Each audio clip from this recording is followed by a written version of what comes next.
Okay, it's setting it up. Oh, I have a red light. Oh.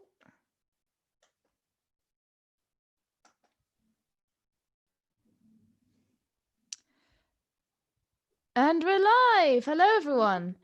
Hi. Thank you very much for joining us today. Today, I'm joined by Lyall, author of Murder the March Hare, which releases alongside Folklore, a Dark Anthology, this Friday. We're doing live streams interviewing our authors every day until the launch, which is tomorrow. Before we start, if you're new to our channel, we're an indie press dedicated to bringing the world the very best in new adult, young adult, and children's fiction. We post our book trailers and wisdom from our authors here on YouTube, on our YouTube channel every Friday. So if you're new here, you like what you see, and you want to learn how to improve as an author, consider subscribing. Be sure to stay tuned to the end of this video where I'll be announcing our second audiobook giveaway, so stay tuned for that. If you missed it, I announced the first audiobook giveaway during yesterday's live stream, so be sure to check that out if you haven't already. Remember, during tomorrow's live stream, we'll be announcing the topic of the next Crystal Peak short story competition, so be sure to subscribe to be the first to join us when we go live tomorrow. Heather, to start, why don't you introduce yourself? Yeah. Hello, I'm Heather. I'm the author of Murder the March Hare. When I'm not at home or writing, I am a healthcare worker and a student nurse. I have Twitter as well, but I'm not that organised to have it in front of me of what my handle is. I think it's Hev Jane Lyall. I think Anouschka will have the link. Yeah, it's Hev Jane Lyall. Okay, I'm going to start with some questions that are from the two contributors to our other book that's coming out tomorrow, Folklore, a Dark Anthology, who weren't able to join us for any of the live streams. The first few are from Ashley Craig, author of a fantastic retelling of Rumpelstiltskin written from his perspective. If you're watching this later and you want to hear her talk about her story, I'll put her contributions to the Ask Our Author series in the cards in the top right-hand corner. So the first question is, when it comes to your writing process, are you a pantser or a plotter? Definitely a plotter. I am so over-organised, it's a bit scary. I am. I'm one of these people, if it's not on a post-it note, it's not going in the novel. So yeah, 100% everything's planned, start to finish. I mean, as we go along, things don't go to plan always, and you detour, but you always then come back to the plan. It's a little bit of both, but mainly a plan. I can't do without one. Never. Okay, and the next question is, which usually comes first for you, the plot or the characters? It's always the characters for me. I know everyone does it differently, but previously I've tried writing novels without having the characters firm in my head first, just having a good story ideas, and they're the ones that kind of have always fallen away from me. They've never really been finished, or they've got a little bit in, I've thrown them away. For me, the character makes it, and often in my head I'll get a little snip or a little shot of them in a situation or event, and that will be what they demand to be my story. So for this story in particular, it was that little piece of Harley having an argument with a nurse, and it just had to be in there somewhere. So yeah, without that, I don't think there'd be a story really at all. Yeah, your book is definitely very character driven. Yeah, I've tried other, it just doesn't work for me anything else. If characters come first, and they often stay in my head for ages before I figure out what's going to happen to them. So at times it'll be like someone will come along, do something, and then be like, yeah, and what now? What am I supposed to do with that? So like Harley was in my head for a full year before I even figured out where he would go, what would happen for him. He was just hanging around in the background, kind of going, I'm still here. Put me in a story. It was up to me to figure out which one and how. So yeah, characters first, all the way. This is slightly random, but have you heard of a play called Six Characters in Search of an Author? I've heard of it, not it's past a play the from like 16th century Italy or something, where a bunch of characters turn up at a play rehearsal and say, "Hey, our author has abandoned us. Can you please write out our story, please, so that our lives can be completed?" No, I've heard of it. I can't picture where I've heard that recently as well. I don't know. No, I've heard of it, but no. But yeah, it's very much like that. It is a bunch of characters just wandering around in my head, just waiting for me to get the job done. Unfortunately. What's a typical writing day for you? Yeah, they're not typical at all. They're not. I'll either write for 7 or 8 hours at a time. Normally it's sort of midnight to about 5, 6 in the morning. I don't really write during the day unless it's academic or something really flash and short. Yeah, and I will go weeks or months without writing anything and then binge, or I can do little by little. Depends on what I'm writing. If it's a novel, I tend to obsess. So every waking moment I have spare will be on that book or story. But if I'm short stories, it will be a day, maybe 2, and then that's it. They don't get any more from me. But yeah, normally isn't a thing normally in this house. So yeah, it's just when the mood takes me. I write for joy. So it's not really a day job. I don't see it as a job for me. It's if I want to do something I love and write a book, then I'll sit down and do that. If I don't feel like it, I'll go watch TV. I'm definitely play by ear, see how I go on the day. Okay. How many works in progress do you have ongoing right now? Probably about 4. I'm terrible at this. I'm super organized and I love a story, but I'll often have that character moment, that little inspiration piece, but I never really realize if the story I've got them in is right until I start writing. So I'll have that moment of, this is the character. I sort of figure out very vaguely where I want to put them, and then I'll write the first 2 or 3 pages. And if I enjoy that, then I'll plan. I'll get the post-its out and I'll plan the whole thing all the way through, add the additional characters, the different layers of story. But not all the time they get past that initial 2 pages. So at the moment, there's 4 that are all on there because they've passed that initial 2 pages. So there is the follow-up to this novel, hasn't got a title yet, but it is there and is waiting for me to plan away and get it down on paper properly. There's a dystopian I started recently. I'm not sure where I'm going with that, but it's a potential. And a couple of more that are really interesting storylines that I really, really want to explore, but I'm not sure when on earth I'll have time to do them. But yeah, they're there on my laptop waiting for me.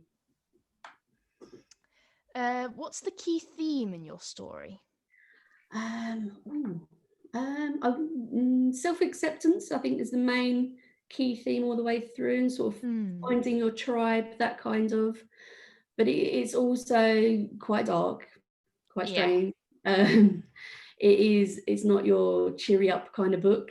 I think it is about loss, love, acceptance. Really quite cheesy, quite cliche to say, but I think it is that journey of sort of knowing who you are and being okay with that. So yeah, I mean, obviously there's murder and gore and, a serial killer, but they're just part of the journey too. So acceptance. I want to say acceptance. There is mental health in there, but it's not the forefront. It is very much, it's there because it has to be, because it's the environment. But I think it's the character experience. It is about being a teenager. Not an easy one.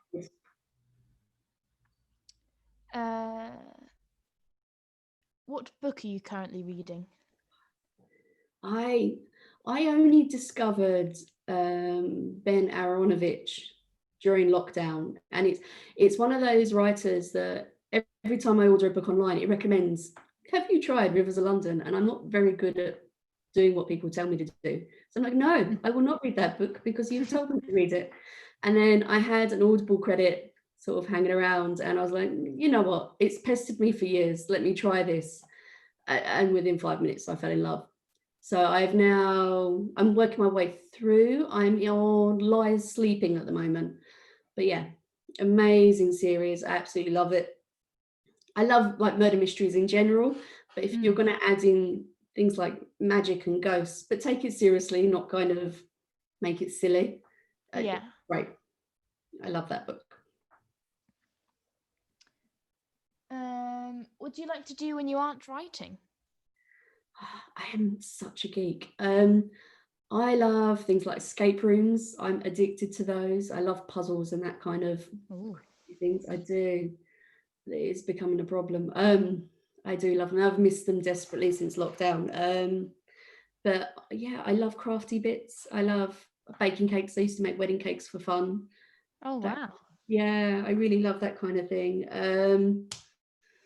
Sleep's always a good thing. And again, computer games, total nerd. I love Final Fantasy and that kind of thing. So yeah, I could easily waste away a day doing any of those things. Thinking back to when you were a kid, what's the first thing you remember wanting to be when you grew up? I'm not just saying this because I could. I really want to be a nurse as a child, and it goes back way back when to my older sister having a quite horrific car accident. And I was maybe 3, and there's a big age difference. She must have been about 19. And I wouldn't go near her. I was petrified of her. She didn't look like her, so I would not go near her. And the only way they could get me to go near her was by giving me like a nurse fancy dress, and I would go up to her and I'd try and fix her. So yeah, I've always wanted to be a nurse. Oh, that's such a lovely story. And she lived. So I think, I was determined. She's my first healed patient.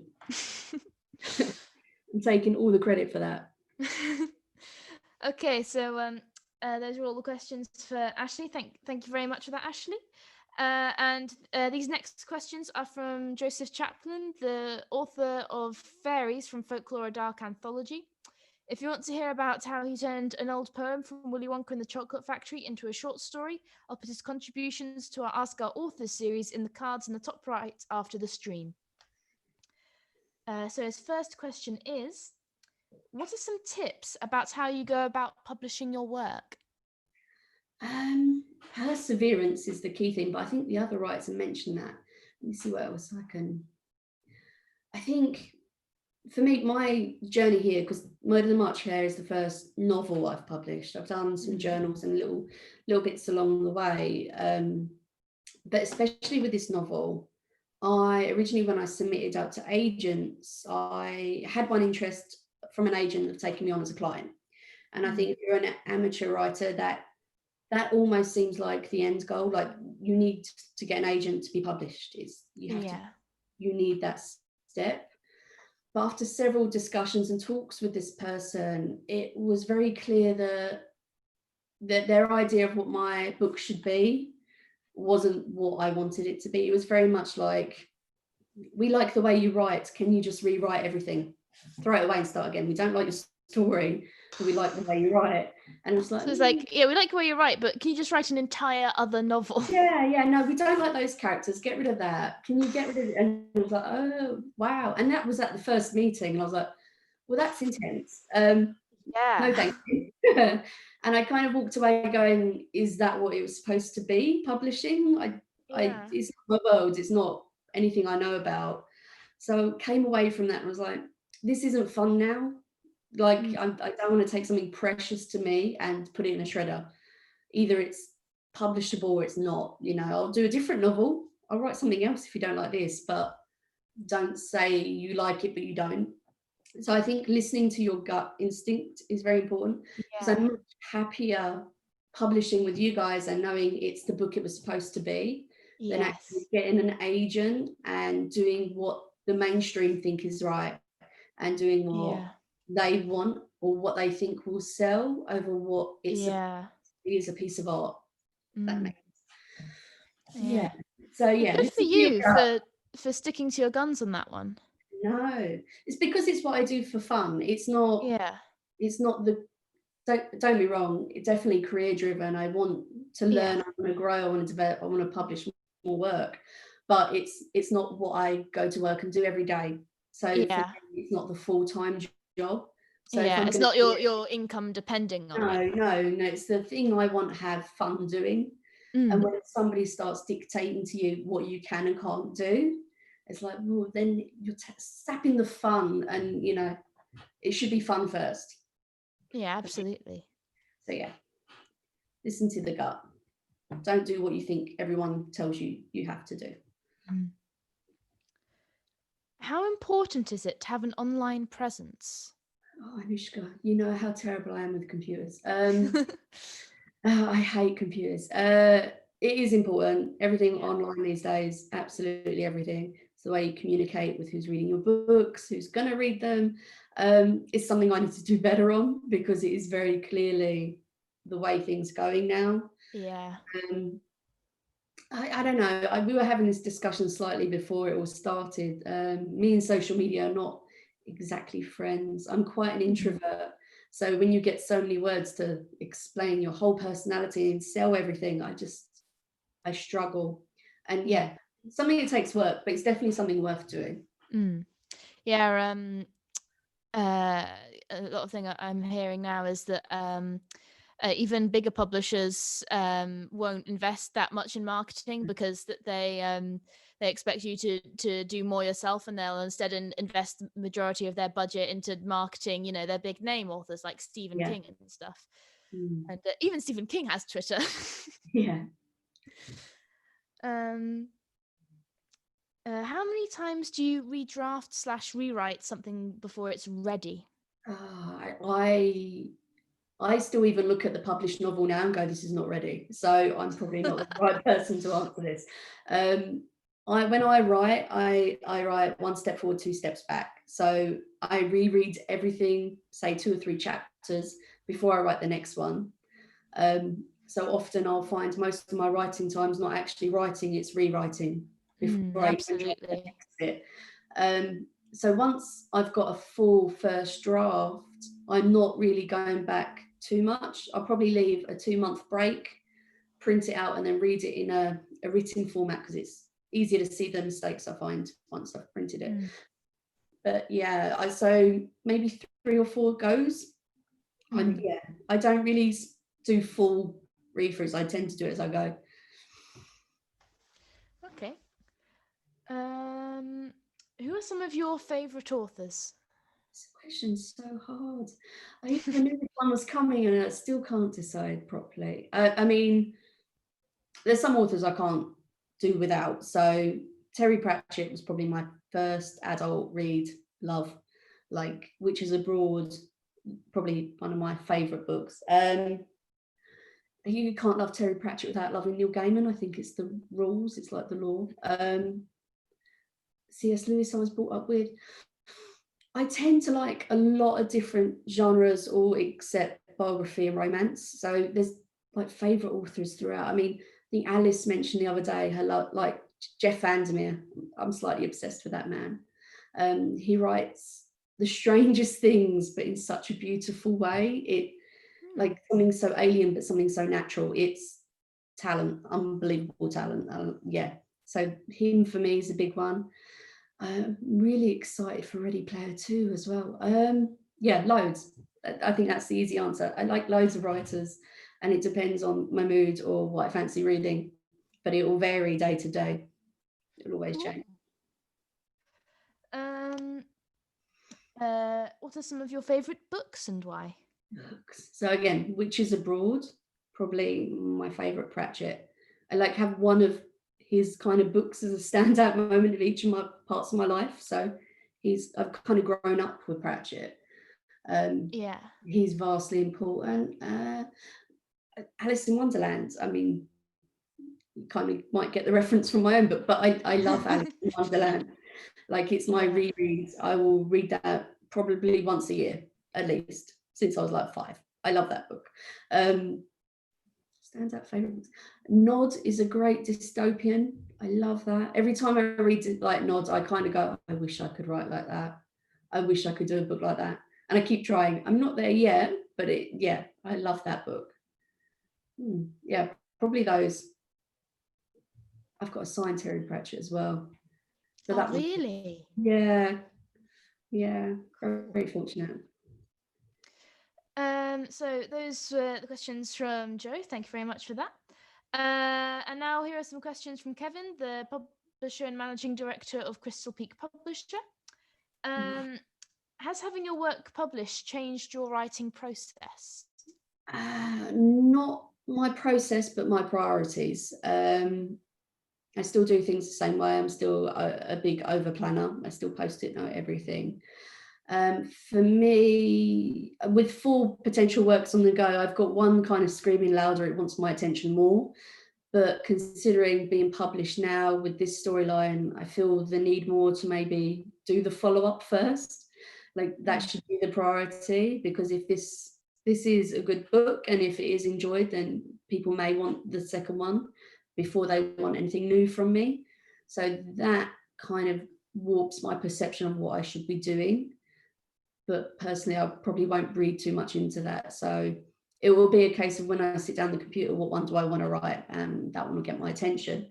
But it is remembering that. Because again, I don't want to lose the fun. So Yeah. it'll be whatever works in that time.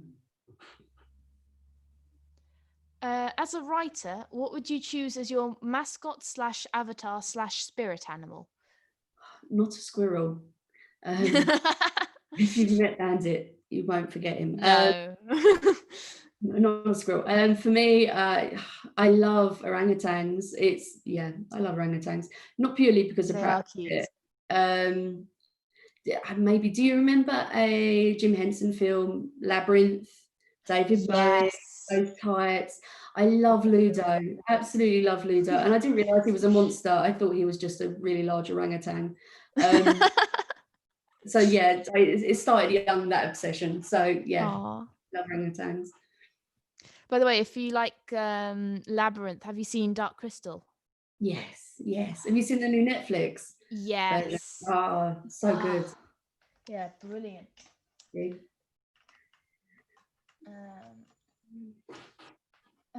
Has the lockdown or current situation in the world changed the way you write? Yeah, 100%. I am where I'm in healthcare as a student nurse. I've been at the hospital, I've been at work. So I haven't had time. A lot of people going, I've had loads of time to write, and there's me sort of rocking in a corner with a coffee. I had the extra time to get stuff down, but I haven't had any time. I haven't written fiction now for a good couple of months. I did a short story, but it went away. But I also started the dystopian after a first couple of shifts back at work. I thought, let's see what happens. And I read it back 2 days later, and I was like, this is just pure despair. Like, I can't do anything with this. Gosh. What was I thinking? Yeah. So I quietly put that away somewhere. So I was like, maybe I should check in with my feelings and probably redo this another time. So at the moment, I'm just, enjoying life a bit, and we'll see how we get on after things hopefully calm down soon. Yeah. How many hours a day do you write? At the moment, none. I'm avoiding. But when I do, again, I could write for very long periods. As long as I've got tea, I could be there for hours. I'm not very good at squeezing in writing during the day. I like to know I have a long time to sit and leisurely write if I want. And then, I don't know, sometimes I might sit down and I'll get half hour in and go, you know what, that's enough. I've done enough today. But I like knowing there's time to write. So yeah, it's very often late night. And it could be, an hour, 4 hours, 5 hours. Depends what I'm writing. Depends what I feel like. How many books are waiting on your to be read pile? Oh my goodness. Because I've started Ben Aronovich's Rivers of London, I'm nearly caught up. I've nearly caught up to what he's done. So once I've done that, this a novella and a novel I think I've got left. But yeah, there's a couple of books, like maybe 5 or 6, patiently waiting on my bookshelf to be read. I am a shopper. I mean, I'm very fortunate. I live quite close to Rochester. So we have Baggins. It's a huge secondhand bookshop. It's a hobbit hole. Like, it's called Baggins for a reason. You go in there lost and come away 5 or 6 books in a bag, and it feels normal. So yeah, there's lots that could potentially be read soon, hopefully. Okay, well, that's all the questions from Kevin. A big thank you to Kevin, Joseph, and Ashley for all of those fantastic questions. Now we get into the more specific ones. What was the inspiration behind this book? As I previously mentioned a little bit earlier, it started off as a short story, and I have learned by doing this that I cannot do short stories. I tend to get that image, that snippet. I think it was a short story competition. It was either 2,000 or 4,000 words, and it was about wholesome, like fresh fruit and vegetables. I live in Kent, so it was about fresh fruit and vegetables and produce, and about promoting the area, if I'm right. And it ended up being something quite warped and about DNA, bananas, and cannabis. And I loved it. I fell in love with it instantly. And I was like, how did you get there? Like, what happened to become to this? And I was like, I don't know what to do with you. And he just stayed in the back of my mind for a good year. And I kept looking at what I'd wrote and gone, he's got so much more to say. I don't know what it is yet, but he clearly has an opinion. What do I do with you? And it was a good year later, walking around the woods, and another character or two appeared, like Cosmo and Bandit turned up. A very big section of the book, probably one of my favourites. It's a flashback, but I won't give up too many spoilers. And it just it clicked, because it was like they both have a really intense situation. They would work together well. Where would they meet? And then once I'd got kind of the people and the venue and what kind of story I wanted to tell, it all just really fell into place. It wasn't something I sat there and went, right, today I'm going to write a murder mystery. That's what I want to do. It all just kind of gradually came along, and then, quite naturally. I probably haven't had anything like that before. It was just kind of there to be done. I have to say, both of those scenes you discussed are fantastic, especially the fresh fruit one is such a great one to introduce that character. It's such a great character introduction. I love that bit. And I love that bit more so because it is true. We all do share DNA with bananas. And I couldn't quite get over that. Really? Yeah, no. DNA and bananas. Yeah. It was just so typically him. And as soon as I wrote that, I was like, I know who you are. Like, straight away, I know everything about you. Like, and it was just a case of 2,000 words is nowhere near what you need to really tell your story, whatever that story is. He was saved. He was purposefully saved. And then once Bandit was there, you can't ignore that character. No. He still follows me everywhere. Quite happily destroying things. So yeah, that kind of anarchy and that kind of energy, it was a great combination to have. So yeah, it came from that one random short story competition about farmers and fruit and vegetables that really didn't go to plan. But since then, I keep trying these short stories, and I think it's one of the reasons I didn't enter folklore, because I started with a ghost story, and I was like, again, there could be something here. And then I spend so long going, what else is here? The competition's up, or I'm like 12,000 words in. It's one or the other. I don't have a middle. Yeah. Okay. Why did you choose to expand this short story into a novel? It's kind of already covered that. But... Yeah, it's because I couldn't escape it, really. Yeah. Once everything fell into place, it was kind of silly not to write it. And what I was trying to write at the time, very unsuccessfully, just wasn't working. And I had to have one of those moments where you go, no, it's time to leave you alone, put you in the file of unfinished works and try this. And this one worked. Okay. How would you describe the genre of this book? Not easy. Definitely young adult. I did have a conversation myself of young adult, new adult, couldn't really tell the difference. And I went, you know what, young adult makes more sense to me. Definitely has a coming of age vibe with the whole found family thing. Yeah. definitely not younger than that. And I was like, murder mystery thriller, yes. Contemporary, no. I don't know. It was very much trying to figure out where it belonged, and it would either belong sort of in a young adult generic section of like a bookshop, was the closest I came to it. And I wandered around a lot of bookshops trying to figure that out. How much research did you do in preparation for this book? Some, not loads. Having a healthcare background was quite helpful. Having experience in mental health difficulties in my teenage years, again, helpful. I'm very lucky. I have quite a diverse group of friends to kind of go, can you read this? I'm not sure. What do you think? And they would then expand more on experience, personal or otherwise, that helped. I did a lot of reading of online blogs and journals for those that had been inpatients in mental health situations, and what that felt like, both adult and younger adults. Just really because although it's not an authentic traditional NHS setting, let's make that clear, it's not, gold star standards of what should happen in a hospital, but it definitely needs to have a ringing of truth in it of what it's like. And yeah, so from that perspective, I did a lot of reading on that, but not so much anything else. I kind of went my gut instinct. And again, being character driven, that kind of helps, because it's not so much about technicalities. Although once you Google about presentations of dead bodies after a certain amount of time, I'm sure I'm on a list somewhere. But we go, how many pairs of scissors fits in an eye socket? There's definitely a list somewhere, and probably with a lot of other writers, I'm definitely on it. On yesterday's live stream, we were saying, MI6 definitely think we're all pregnant terrorists. Yeah, pregnant terrorists all the way.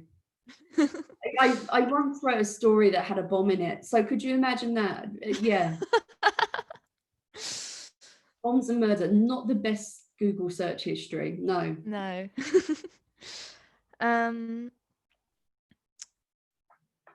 Did you use sensitivity readers at all? I used 4 different types of readers. Again, when I wrote this, I didn't expect to be published. It was for me. It was purely for me. So at first, it went to my best friend, purely because he would give me an honest review, but he's also my big leader. So he's very much like, this is amazing, or it's good. If you enjoy it, what do you care? Like, kind of attitude. And because I wanted to learn more, this was like my first real experience of completing a novel. I'd started on before, but never really reached the end. And I'd done a first draft, and I was like, I don't know if this is good, if this is bad, what I'm doing wrong, what I'm doing right. So I decided to get 2 beta reader groups. I sent one off to some friends and some random strangers in a nano group, and I sent one off to a bunch of teenagers. I used to work in education, so I have some links there. That's good. What was very interesting is everything the teenagers told me they loved, the nano group said, well, you're not allowed to do that. I wrote a novel, and apparently there's rules and guidelines that you have to follow, and I'd done a very good job of breaking all of them. And yeah, so everything they were telling me things like, you can't use a prologue, you're not allowed to use those. And there were teams who were going, oh, I like the introduction, that's really cool. And you're like, okay, do I keep it, do I leave it? And dialect, you shouldn't use dialect like that, you shouldn't use such a heavy accent, no one can understand it. And then the teens are going, no, this is good, this is like text talk, I can really read this quickly. And I was trying to work out then, was it an age thing? So those 2 groups made my life a nightmare.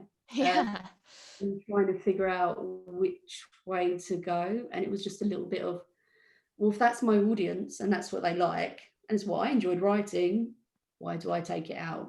Is it because of some rule book that I didn't know that existed? So not having that knowledge was quite helpful. So apparently you're not supposed to use multiple points of view either, or there's so many things that are like, you Heather, stop it, you can't do that. 3rd person, one one character. I was like, but that's boring. I want everyone to have a shout. So Yeah. that's kind of how it ended up.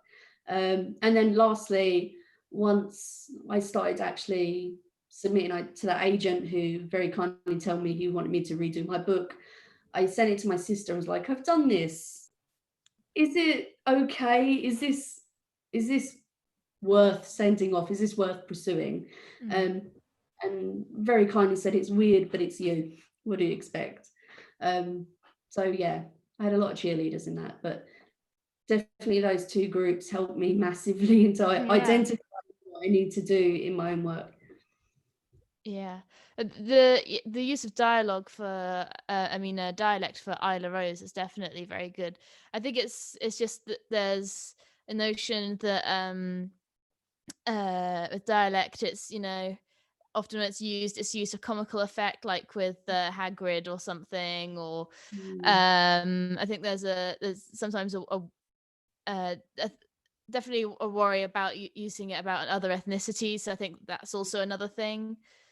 See, Um, for me, when I wrote Isla, I mm, struggled really to get her the way I wanted. I grew up in a highly populated traveller like area, so mm, this was the kind of person I went to school with, grew up yeah, with, friends with, and I struggled really because I tried originally writing it the same way I wrote everyone else, and I was like, there's something missing.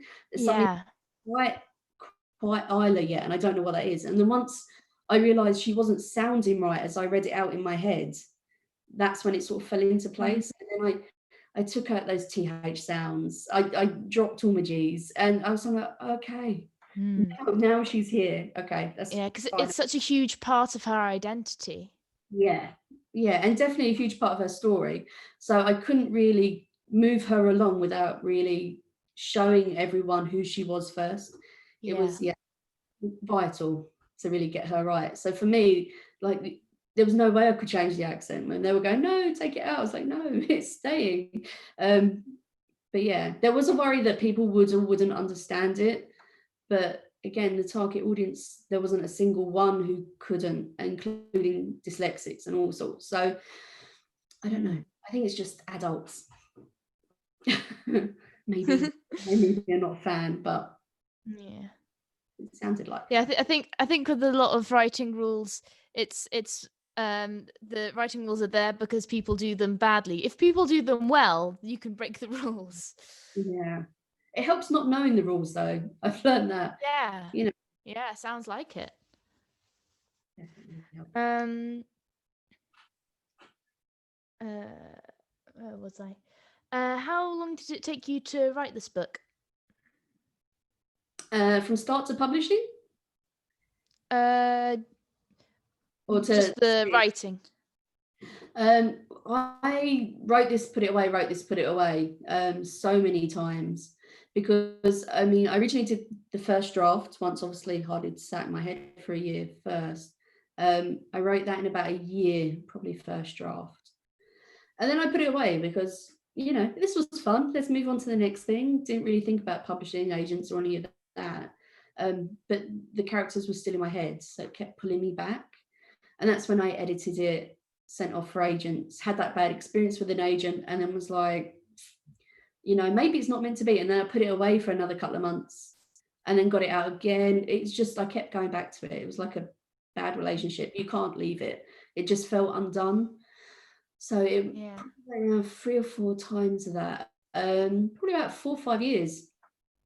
And that's before I even submitted to Crystal Peake. So probably about 5 and a half, nearly 6 in total. Long process. Yeah, definitely. The next question is how many drafts did you do? But we already covered that, haven't Yeah. we? With the it was three, wasn't it? 3 full drafts, but Yeah, three full drafts. yeah. Yeah. Did you ever like write a first draft and then revisit the chapter the next day, or did you wait longer No, between never edits? longer than at least 24 hours. Mm. What I did do though is I made 2 very big editorial decisions just before submitting to you guys. So originally there was an extra chapter in there for Cabe, who there's a situation that happens and there's like a report found, I can't remember, police report or social worker report. And originally I put in the events of that, what happened in Cabe's experience, another voice for you guys to handle. And I loved it. I enjoyed the storyline very much, but I wrote that and then I found people who read that couldn't get off what that was. It wouldn't follow any of sort of the detours or the other storylines or any other nuances because they were stuck on that one focal point. And then like they almost got angry with me at the end going, well, we read it as this. And I'm sorry. So I tried moving it to the end, and then it felt like I was springing it on everyone as a surprise. And it didn't feel right. So I took it out completely. Which is something I don't like doing because it belongs in this narrative somehow. But then when I realized I can have more books, I can put it in a different story. That's when it made it okay. But yeah, there was big tweaks like that as we went along. So yeah, it's hard to really say how many edits I done collectively because so many little bits were done as they went along. Yeah. Yeah, I definitely think that's the right decision because, you know, that there is this air of mystery about that in the book. Don't want to give too much away. Yeah, definitely. Why did you choose to tell the story from so many points of view? That went probably back to when I was planning the story. So I get my characters, they have their moment in my head and I know who they are from that kind of meet and greet almost. So that moment then becomes a post-it note on my timeline and it has to happen. But then I was finding, okay, so this is Cosmo and Bandit's story, which is what I was telling myself from the beginning. And it starts with their point of view. But then as I went along, I was kind of thinking, well, no, how am I supposed to tell what happened to Isla with Cosmo's voice if he's not there? There's lots of discussions. Well, it could be dialogue, it could be this, it could be that. And I'm sure there is a way to do it. But in my head, it just makes sense to, why does everyone have to have one voice for the whole thing? If this is a group of 5 or 6, why can't each of them have something to say? Yeah. Especially when you can write someone like Bandit in to have his own voice. That was a great chapter. I was just like, what else can I make this squirrel do? Let's give him some Vaseline. So let's see what happens. And I was like, yeah. So it felt more fun, more of an adventure for me to write if everyone had something to do or say. I have tried that kind of linear one person point of view, and I find myself wanting to pass the baton on. I don't know if it's just the way I write, the voice I have, but it feels to me like I need individual points of view rather than just one. But we'll see. It could change. Yeah, I think it worked really well in the book because it's because it gave the sense, it's almost like with television where it's like an ensemble. Yeah. You know, it's you know, you're following all of them. I definitely think that, you know, you would have had to sacrifice a lot of the focus on those other characters if you had to write it from the other perspective and just have to sort of, because otherwise you'd be telling too much with dialogue, so you'd have to find more ways for it to happen to Cosmo. And I really wanted to express this as a shared experience for them. It wasn't just a person's story. So that's why I did it such a wide spread of people and different stories and point of views, because it, to me in my head, it's lots of miniature stories that are woven together rather than the story. But yeah, lots of voices made sense, one didn't. But yeah, it what worked for me. But I like that baton. But going back to what you said, as in an ensemble and a piece, I find that interesting. I had this similar conversation with someone in my nano group who said when she's explaining what her writing is to her friends, it's about like a campfire story, is how she says. She's telling her friends a story, where I've always said my writing's always been about going to the cinema with my friends and telling them about a story that they're watching. So it's a very visual thing. So yeah, for me, it was important to have those moments depicted by those people in the story. Yeah. Where were we? How did you choose the point of view for each chapter? For me, it was about what events I had planned out already. So the timeline it fit. And then it was a case of I just put a name at the top of each chapter because I didn't want one person doing 2 chapters together. So they had to be, this is how organised I am, my brain is, it couldn't be the same person doing 2. So it was a mixture. It didn't have to be a set order, but there had to be an order where they weren't narrating their 2 parts together. So having like even that bit in the woods with Cosmo, having it go to Cosmo, Kelly, and then to somebody else. So it's 3 people in one situation. It took a little while to figure out, but once I realised how I was going to do it, it was quite simple. It's just about figuring out what the story of that chapter was and who it involved most. I did there's a bit of a fight between Tia and Isla in one of my pieces, and I was like, whose point of view do I tell this from? Who's going to be a victim in this? Yeah, and that was a bit of a toughie. But apart from that, it was a matter of the story it was telling. Was there a point of view that was easier or harder to write? Yes, definitely. Bandit's the easiest to write because that was so fun. Like that was probably the chapters I wrote in an hour, and it's probably the same length as some of the longer ones that took me months. So yeah, all the Bandit's ones were easier. Even the one he's with in the woods where they meet Bandit for the first time, that was pretty easy. But I think it's because that was quite a vivid image early on. Hardest voice. I had trouble with Jamari at the start, the doctor. So I knew what his story was, but I couldn't picture what he looked like. And again, in my head, I have to see them, I have to make them real.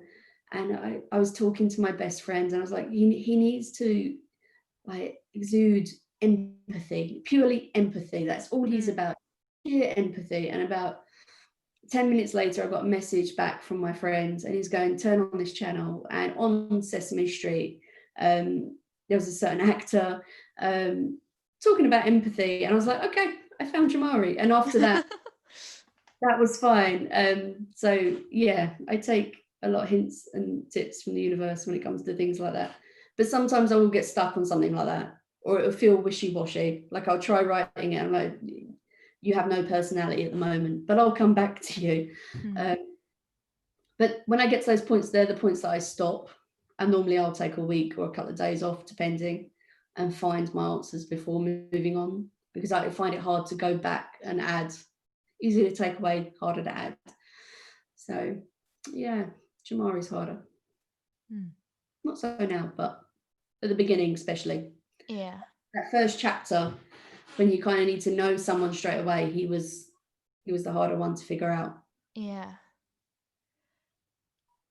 When you created the characters, did you start with what their disorder was and build a character around that, or the other way around? No, really, because I already knew Harley and I knew Cosmo. Harley, he was my cynical, sarky, angsty voice. So I kind of, once I knew he was highly intelligent and he was going to try and rationalize something emotional, in this case, loss, and his understanding of what loss is, I kind of knew what I was doing with him. And Cosmo, I don't want to give spoilers, but once you know the experience he has, it was easy to see what would happen for him.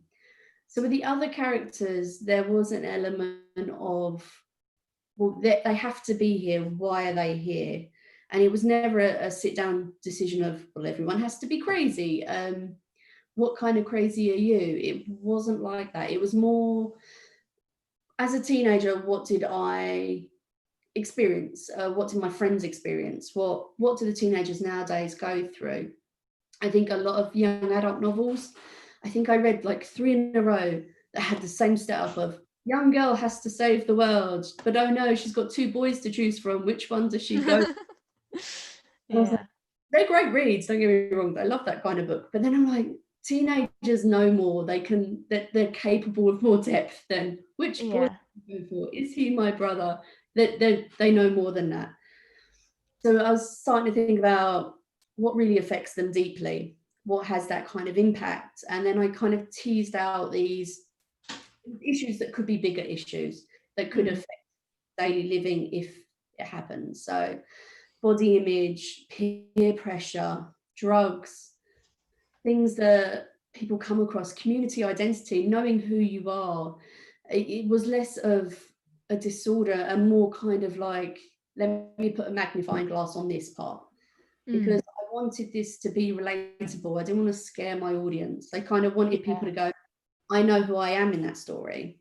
You know, Yes. I relate to that person. I see a bit of me in that person. And I thought, especially reading this as a teenager, if you could relate to one of those, then maybe actually having a conversation about mental health wouldn't be so hard. If you Yes, see, like, absolutely. I really get where Tia's coming from with the eating and the food and what it's supposed to be and what she thinks is normal, and then have a group discussion and then it's suddenly not about you. I think that was one of the things I wanted to create. So that's the way I kept that in mind. I didn't want to go, right, I need one of you and one of you, like a pick and mix. It was kind of looking at sort of nowadays and what teenagers face, and a lot of things that we struggled with as teenagers that just didn't get talked about. Yeah. You know, sort of implicit that you'll get through it. It's a moment in time, you'll just Yeah. enjoy. But yeah, I wanted to shine a light on what's already there Yeah. and then gave labels to them Mm. and worked it that way. Going back to why the stream of YA books about a teenage girl choosing between 2 guys, was that what the agent pitched to you should write instead? Yeah, but your book is great, but instead Isla Rose is in love with both Harley and Bandit. You did that out of sarcasm. It was very much a case of, well, who is she going to end up with? And I'm like, well, my boyfriend's just died. Give her a break. Like, maybe not. But yeah, it is very much. I find the industry these days, you need to have this romance. You need to have this redemption type moment, and you kind of need this and that. I was like, they are great stories. Don't get me wrong. I do love them. But there is a time and a place, and it is very, very repetitive. And it is kind of like, you know, relationships are fine as a teenager, but they never happen that way. Never. Never in my life have I met another teenager who's gone, oh, I don't know. Which one do I pick? Yeah, there was a definite hint of you should add this and a definite no, I'm not going to. Hitting a wall. But yeah, I think girls in novels need to know that they are more than just what their potential partners are. Absolutely. And I don't think they hear enough of that. So don't get me wrong, there's a sprinkling of a possibility, but it never goes beyond that in my book. Yeah. It's more about the relationship they have with each other and themselves. Yeah, absolutely. Yeah, I think that would overload the story if that was there as well. It's It just, would feel forced, like yeah, it's like, well, I think it would feel like a soap opera, like putting too many plots in. yeah.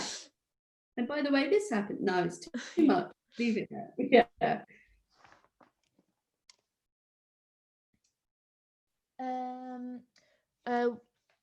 Were you worried that the subject matter would make it harder to get it published? Not the subject matter, the murder mystery, mental health. I find a lot of people asking for niche things these days like that. What I found more concerning was the fact that I broke all the rules. Like when I submitted, I was very aware of multiple point of views and things like that. I was like, that's probably not going to go down well. So I even considered making the first 3 chapters of the book one voice. So by the time you invest in a full read through, you didn't know there's multiple points of view, get duped. But No, it was the layout of the book and the way I wrote it rather than the subject matter. I knew it was weird. I knew it was strange. I knew it was going to be quirkier because it was everything everyone told me wasn't mainstream. I did once try to write a novel based on everything people were telling me it should be, what a book should be. And it was so bad. It was terrible. I was what am I doing? And then realized I shouldn't do that. Just do what I want to do. And that made life a lot simpler for me. I mean, this is the kind of book I think I would have read as a teenager. I liked strange and different. I was kind of raised on a group of books like Chronicles of Narnia and The Water Babies and Alice in Wonderland. And I remember when I found things like Point Horror and Goosebumps, I was like, what? Things can go wrong? And that's when I kind of felt like, some strange things can happen. That and The Wallflower. I mean, that must have been my first young adult novel I read. I love that book. I love that book. And I love the film adaptation as well. That was the first time I went, okay, not everything has to be perfect in stories. Like, you can have something go wrong and be it the focus, not how it goes right. And a bit of danger. Like, it felt okay suddenly that you can do whatever you want. So yeah, I've got waylaid again. But definitely, I don't think I could have wrote it any other way. Yeah, absolutely. I definitely think it's its differences and its weirdness is definitely the strengths of that book. Do you think that there are some media and literature that perpetuate negative stereotypes about mental health? Yeah, we still do stigmatize it greatly. Like, I can feel people clench when you mention the word mental health. It's just that thing, like, we don't talk about that. Why do we need to talk about it? It's kind of, if it's not seen, it doesn't exist. And I think that's the kind of world we live in. It's particularly not well funded in terms of government funding for help and support either. So people are quite distressed, needing help and not getting it. And I think it's amazing that that's not talked about enough. I remember reading quite a distressing story in a newspaper of a girl in a young adult mental health facility who died by suicide. And it was just like a paragraph, a footnote in a story, but it was just sheer underfunding that caused that. And it's just awful. It is awful, but it does happen. And it's just not a conversation people have. And it's because it's sort of a fingers in the ears type. And I think it's because we've seen it as an asylum, as an institute, as a place to put people to hide them. And when people talk about it and when it is represented in films and media and books and also, they're just repeating the same thing without knowing what it really is or what it feels like. So it's authentic to them because that's what they know, when it's entertaining to read. But it's not necessarily the real thing, and it scares people. It's the idea of, well, if I associate myself with this, then who am I? So it is. I mean, it's one of the key features.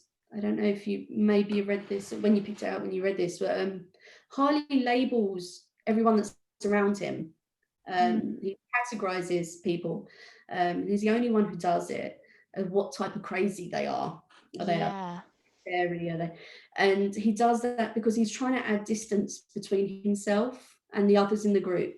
If I'm not one of that group, then I'm not mad. If I'm not mad, I don't have a problem. The problem is the place, not me. And that's very much where he comes from. But he has that attitude throughout the book of that stigmatized kind of, I'm not mad because I know what you think mad is. There's kind of a dismissal of it, quite a flippant dismissal, purely because of that reason. Like, if I'm not that bad, I don't have a problem. Yeah, Mm. yeah. I don't know why I'm here. Like, Yeah. you're the ones that are mad, not me. Mm. So he does that a lot in the novel, but that was based on that. Someone out there has to have that stereotype of it's not a good situation to be in, because a lot of people do have that feeling around some of the topics in this book. Doesn't necessarily make them true, but you know, someone had to bring that in somehow, and I tried to do it that way without pushing on the book too much. Try and push it in one direction. What was the hardest part of the book to write? I really enjoyed writing the book, so there wasn't really something hard or emotional or tough. I mean, I cried a lot of writing. There's a dream sequence nearer the end that gets me every time. Mm. I think there was, I can't remember who said it. If you're not crying when you're writing it, your readers won't cry either. So it's quite cathartic in that sense of, you know, if it's supposed to be sad, feeling sad while you write it. Yeah. But that wasn't hard. That was just, I think, going through the motions of writing a story, especially a long story. Yeah, no, I think the hardest parts come after writing. I don't think they come through writing the first draft or the third or even the fifth. You might feel a bit crazy by then, but that's not the hard part. The hard part comes after, when you have to have the confidence to submit things, to change things, to stand up for your story, to open yourself to rejection. Like, you won't believe how much writers go through rejection wise to get something published. Like, it's a crazy amount. You get very used to people going, your stuff's terrible, and that is not something anyone prepares you for, I think. Yeah. I think the hardest part is the after and not the before. Definitely. Yeah, absolutely. Well, that was all of my questions.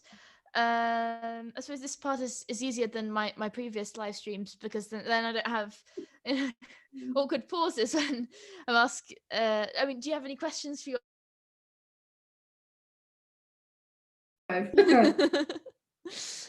Well, I've had a really lovely chat to you. Yeah, this again, I'm a volunteer. I don't have to say this, but yeah, this book is really fantastic.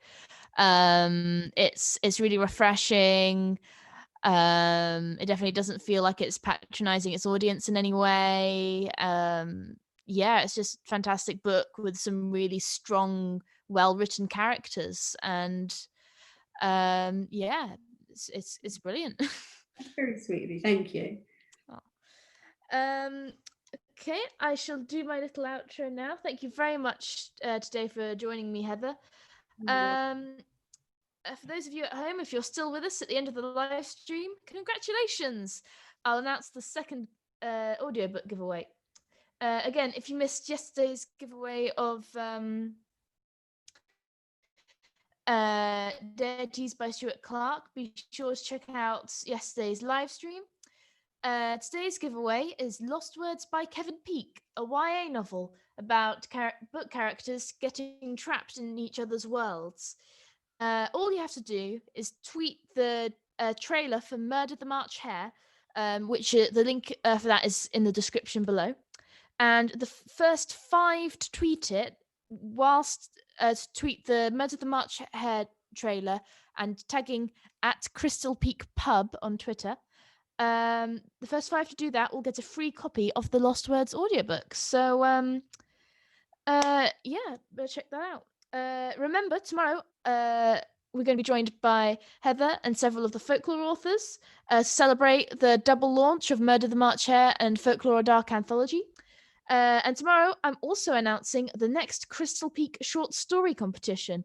So if you've heard any of my previous live streams and you think it sounds like fun to get that short story published, be sure to tune in tomorrow and find out what this year's theme is. So yeah, be sure to subscribe and hit the notification bell to be the first to hear this year's theme. We also post our book trailers and wisdom from our authors every Friday. So if you enjoyed this video and you want to learn more about being a writer and you want to hear more about our new releases, be sure to subscribe and hit the notification bell if you want to be notified whenever we post a video. Thank you very much, and I hope you guys will join us tomorrow when we celebrate the release. Bye!